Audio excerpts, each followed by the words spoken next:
ఈరోజు నేను చాలా ప్రిపేర్ అయ్యి వచ్చాను. గత 2-3 రోజులుగా చాలా ఎక్కువ సమయం గడుపుదాం, దాదాపు ఒక ఈవినింగ్ దాకా గడుపుదాం అనేది ప్రతి స్టాల్లో అనుకున్నాం. అలా మీ అందరితో ఎక్కువ సమయం గడుపుదామని, ప్రత్యేకంగానే ఉందామని. కానీ దురదృష్టం, మొన్న కశ్మీర్లో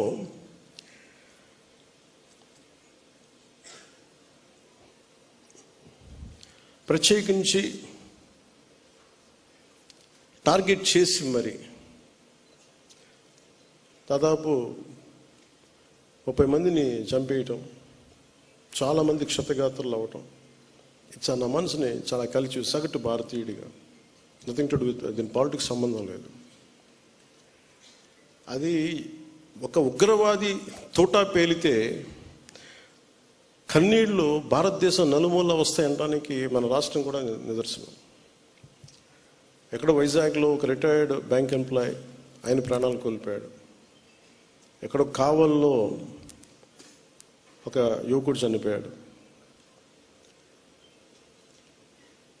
ఇది చాలా చాలా బాధ కలిగించింది మా అందరికీ, చాలామందితో పాటు నాకు బాధ కలిగించింది.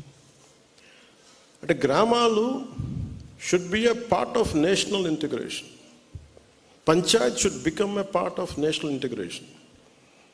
కశ్మీర్లో కావచ్చు, ఇంకో చోట కావచ్చు, ఎలాంటి జరిగినా గ్రామాల్లో ఉండేవాళ్ళు మాకు ఎందుకు, మా సంబంధం లేదనుకుంటారు.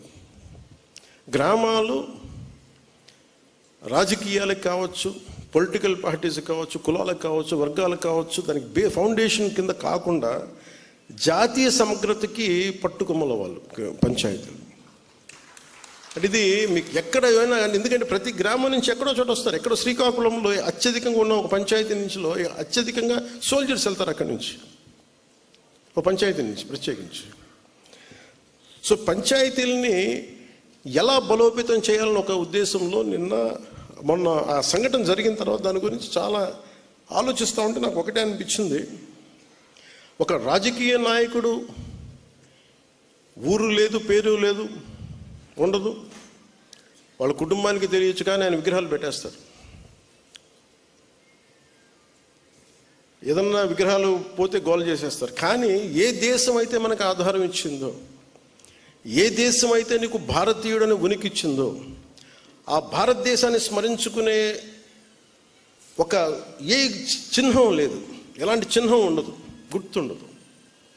అందుకని నేను ఈరోజు నా ప్రతిపాదన ఉన్నతాధికారులందరికీ, శశిభూషణ్ గారికి కానీ, ఇక్కడున్న కమిషనర్ గారికి కానీ, అందరికీ ప్రతి పంచాయతీలో జాతీయ సమగ్రత ప్రాంగణం అనేది చాలా చాలా అవసరం. దాంట్లో జాతీయ సమగ్రత స్తూపం. అది మీరు 1000 గజాల్లో పెడతారా, ఎకరంలో పెడతారా, ఇంకెక్కువలో పెడతారా, ఆ పంచాయతీలను బట్టి కనీసం ప్రతి చోట, ప్రతి 13,326 పంచాయతీల్లో 13,326 జాతీయ సమగ్రత ప్రాంగణాలు ఉండాలి. 13,326 జాతీయ సమగ్రత స్తూపాలు ఉండాలి. ఇది దయచేసి దీన్ని ఎలా తీసుకెళ్తాం, దీనికి కావాలంటే నేను క్యాబినెట్లో కూర్చొని గౌరవ ముఖ్యమంత్రి చంద్రబాబు నాయుడు గారితో మాట్లాడి, అవసరమైతే కేంద్ర ప్రభుత్వంతో మాట్లాడి, ఇది చాలా చాలా అవసరం ఇప్పుడున్న పరిస్థితుల్లో. ఉగ్రవాదం పెరిగిపోతున్న పరిస్థితుల్లో గ్రామాల నుంచి బలమైన వ్యక్తులు ఉంటేనే, దేశ వికాసానికి బలపడే వ్యక్తుల సమూహం ఉంటేనే గ్రామాల్లోనే మన దేశానికి ఏదైనా చేయగలం, తద్వారా మనం లాభపడగలం. మనకి ఉనికినిచ్చిన మన దేశం తాలూకు మనం భాగస్వాములు కాకపోతే, ఇది నాకు సంబంధం లేదు, నా కులం కాదు, నా పార్టీ కాదు, మా ఏరియా కాదు అనుకుంటే అలా కుదరదు. అందుకని దీనిని సమగ్రతని పెంచే, జాతీయ సమగ్రతని పెంచే ఈ జాతీయ సమగ్రత ప్రాంగణాలకి దయచేసి మీరు ఒక ప్రణాళిక తీసుకెళ్ళవలసిందిగా మనస్ఫూర్తిగా నేను మీ అందరికీ తెలియజేస్తాను. ఇక మీతో ఎక్కువ సమయం గడపాలనుకుంటా ఉన్నాను. కానీ నాకున్న ఒక 2 నిన్న కశ్మీర్లో చనిపోయిన వ్యక్తుల్లో మన ఆంధ్రప్రదేశ్ చెందిన వాళ్ళు 2 ఉన్నారు. ఈ బాధ్యతలు నేను కూడా వెళ్ళి వారి క్రిమేషన్లో, వారికి దహన కార్యక్రమాల్లో పాల్గొనాలని నిర్ణయించబడింది. అందువల్ల దానికి బయలుదేరుతున్నాను. లేదంటే కనీసం మీతోటి మీ అందరి గురించి ఉండేవాడిని ఎక్కువసేపు. కాకపోతే నాకు ఇంకా ఏ ఫ్లైట్ ఏం లేదు అక్కడికి వెళ్ళడానికి, దారిలోనే వెళ్ళాలి 200 కిలోమీటర్లు ఇక్కడి నుంచి. అందుకని ఇప్పుడు వెళ్తే కనీసం 3:30 కల్లా చేరుకుంటానని ఆశాభావంతో నేను ముందుకు వెళ్ళాల్సి వస్తుంది. అలాగే వైజాగ్లో ఎవరైతే చంపబడ్డారో ఉగ్రవాదుల దాడిలో వారి క్రిమేషన్ కూడా వెళ్ళాలని నిర్ణయించడం అయింది. అందువల్ల ఈ రెండింటికి వెళ్ళాల్సింది కాబట్టి నాకు సెలవు ఇప్పించవలసిందిగా మీ అందరికీ మనస్ఫూర్తిగా కోరుకుంటున్నాను.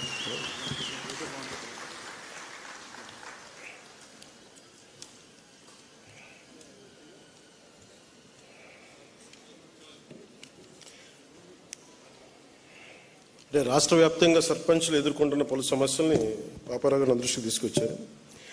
ఆంధ్రప్రదేశ్ గత ప్రభుత్వం 5వ ఆర్థిక సంఘాన్ని ఏర్పాటు చేసి రాష్ట్రంలో గ్రామ పంచాయతీ 4 సంవత్సరాలుగా రావాల్సిన నిధుల్ని బదిలీ చేయాల్సిన, మరి అసెంబ్లీలో మా బిల్లు పెట్టి గ్రామ పంచాయతీలకు రావాల్సిన వాటాన్ని బదిలీ చేయాలని విజ్ఞప్తి చేస్తున్నారు. కూటమి ప్రభుత్వం నుండి ఎన్నికల మేనిఫెస్టో ఇచ్చిన